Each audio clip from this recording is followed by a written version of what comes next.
이스라엘은 메시아 예수 그리스도 오실 것을 예언했는데, 예를 들어서 이사야 53장 같은 데 보면 메시아가 오는데, 장차 메시아가 온 몇백 년 전 예언이죠. 연한 순 같고 마른 땅에서 나온 줄기 같아서 사람들에게 멸시받고 찔리고 채찍에 맞고 상하고 징계받는 고난의 종으로 오시는 그런 평강의 왕을 생각했습니다. 사람들이 보잘것 실어버린 바 되는 고난의 종. 53장의 연한 순 같은 메시. 이건 저 봄에 나온 연한 순 있지 않습니까? 연두색 연한 순. 그런 모습으로 온다는 거예요. 그런 모습을 하는데, 이 예수 그리스도로 말미암아, 이 메시아로 말미암아 전쟁을 쉬게 하시고 화살과 방패와 칼과 전쟁을 깨치시고 칼을 쳐서 보습을 만드시고 다시는 전쟁을 연습하지 않게 하시고, 드디어 이리가 어린 양과 함께 거하며 표범이 어린 염소와 함께 놓으며 송아지와 어린 사자와 살찐 짐승이 함께해서 어린 나에게 끌리며 전망 나이가 독사의 고막에 장난하는 이런 신지의 정말로 에덴 동산이 회복되는 평화의 왕국 같은 걸 꿈꾸었습니다. 이사야가 헛소리한 겁니까? 이사야는 이런 기도한 중에 하나님의 성령의 감동을 받아서 장차 메시아가 오는데, 메시아로 인하여 온 세상 이와 같은 이 평화가 올 것이라고 그렇게 예언했습니다. 전쟁주의자들은 이런 예수에 대해서 아이고 좋은 말인데 너무 철부지 같은 소리네요 할 것입니다. 그러나 우리 예수님이 이 세상에 베들레헴에 나시고 갈릴리 나사렛에서 자라시고 갈릴리 가버나움에서 삼생 공생 가버나움을 중심해서 공생에 3년 하시고 예루살렘에 입성하시는데, 입성하실 때 평화를 상징하는 나귀 타고 입성하셨어요. 전쟁을 상징하는 말로 입성하지 않으시고, 그래서 예루살렘에서 십자가에 필려 죽으시고 부활 승천하시고 성령 보내셨는데, 이 예수님께서 하늘나라 올라가시기 전에 제자들에게 너에게 성령이 임하리니 너희가 권능을 받고 예루살렘과 유다와 사마리아 온 땅까지 이르러 내 증인 되자, 그렇게 하셨습니다. 그러면서 그 예수 증인들은 뭐라 예수 사실을 남에게 그래 전하라는 거예요. 그런데 예루살렘 유다 넘어 사마리아 넘어서고 로마로 가고, 로마를 통해서 전 세계 만방에 그리스도 예수의 복음이 확산되는데, 이때 무슨 무기 가지고 왔습니까? 무슨 전쟁 무기 갖고 간 거예요. 전쟁 무기 갖고 간 거. 가져간다면 예수 66편 성경 말씀을 중심한 예수 이야기를 갖고 간, 예수 삶을 갖고 간 거죠.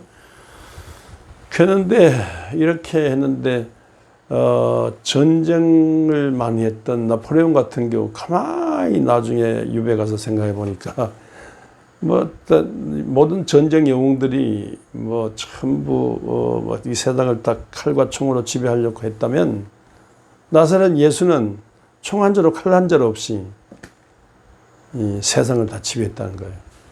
그러니까 이렇게 끝없는 전쟁 욕심으로, 끝없는 땅 뺏기로 끝없이 무기를 만들어 가지고 죽이고 이기겠다는 그런 것보다는 끝없는 사랑과 끝없는 용서와 끝없는 희생과 끝없는 이 예수의 이 진리로 세상을 평화를 위한 세상 되어야 됩니다. 근데 이것도 철부지 얘기 같을지 모르지만, 이러자면 좀 어느 정도로 근본적으로 평화가 있자면 기본적인 기본적으로 힘의 균형은 있어야 되죠. 예를 들어 우리 남북한일 할 때 남한과 북한이 이 파워가 힘의 밸런스가 돼야 되죠. 북한은 핵무기 갖고 있다면 남한은 핵무기 없어요. 안 맞잖아요. 근데 미국의 핵이 우리나라에 와 있다고 보면 되는 거죠. 그러니까 미국의 핵이 우리나라에 있다고 보니까 균형이 맞는 거예요.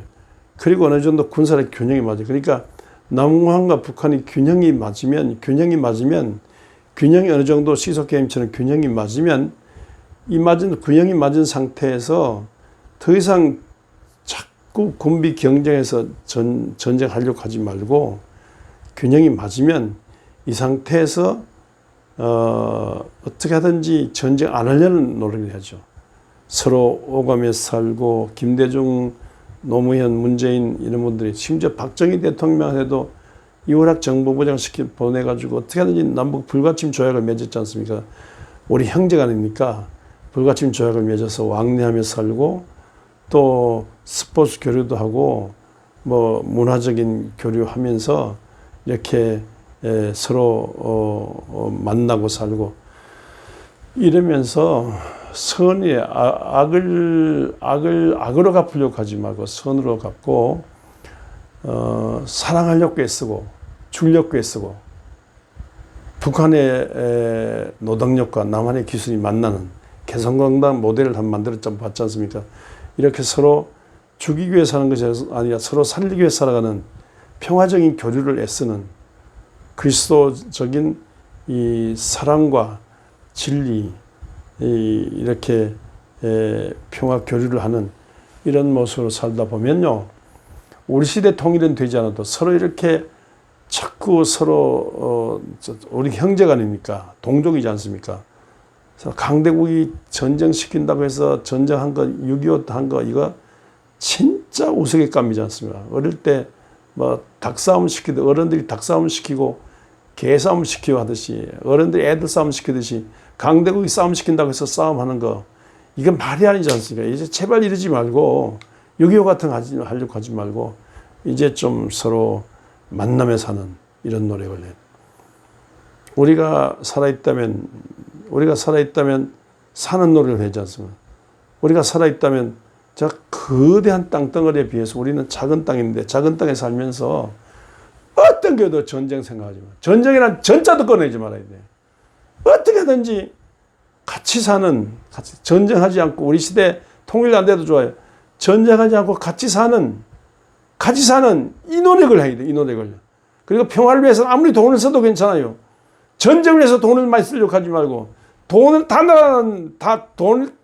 전쟁으로 다 들어가는, 그거 말고, 정말 평화를 위해서 온갖 좀 돈 다 서로 도우면서 이렇게 예수 정신으로 살아서 정말로 이사야가 예언했던 그런 그 예수를 중심한 이 피스 운동, 피스 무브멘트를 일으킴으로써 오늘 하나님과 사람 앞에 부끄럽지 않은 민족. 그래서 종말 시대 한반도를 중심한 전쟁이 아니라 한반도를 중심한 이 평화 운동이 있어가지고, 그래서 온 세계가 한반도의 평화를 보고 김대중 대통령 노력하는 것 보고 일어나서 전부 노벨 평화상을 줬듯이 온 세계가 일어나서 한반도의 평화를 축하해주고 한반도를 중심한 이 동북아의 평화, 또 전 세계 평화 운동이 일어나도록 우리가 이 모든 책임자들이 그와 같은 평화에 대해 눈뜨고 평화를 위해서 일부 한 걸음 내딛는